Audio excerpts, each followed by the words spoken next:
Mayang hapon. At ito mga langga.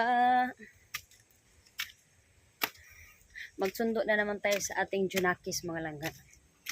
Alas 2 na.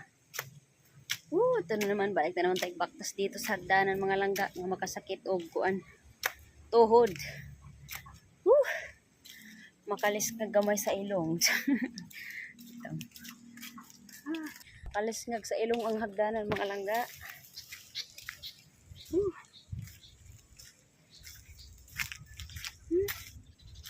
Baktas na puta. Exercise. Bina lang mo ni mong tagamay balik. Gamay rapod mga sa kaguhit mga langga. Yung timbang ko dati mga langga, nung hindi pa na ako nag-asawa mga langga, ang timbang ko dati 45, 44, 45, ganun.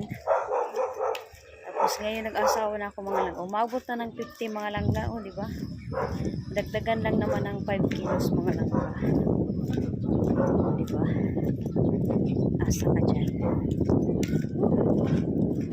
Tapos murabugat na itong lawas. Kapoy sigkatog. Sigkatog lang naman. Sigkatog. Tapulan mo trabaho. Ay, tulog da oy. Puslan kapunga. Hangak sa bida oy sa gamayra.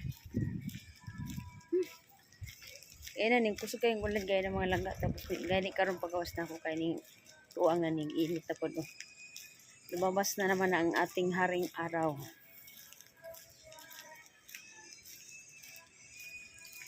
Malapit na tayo sa school mga langga. Ay, sunod natin yung gamit natin kay baka mataliksik. Sipunon ta mga langga. Masubawan niya ta. Ilan init ba? Malapit na tayo sa school. Ayan na tayo sa school. Malapit na tayo. Dito na tayo. Kunti na lang. Kunting kimbot na lang. Ayan mo lang. Ayan yung school. Tapos sa harap niyan, simbahan ng Katoliko. Kaso nga, nagkapangpangan, hindi ko maintindihan. Kaya hindi ako nagsisimba dito mga langga.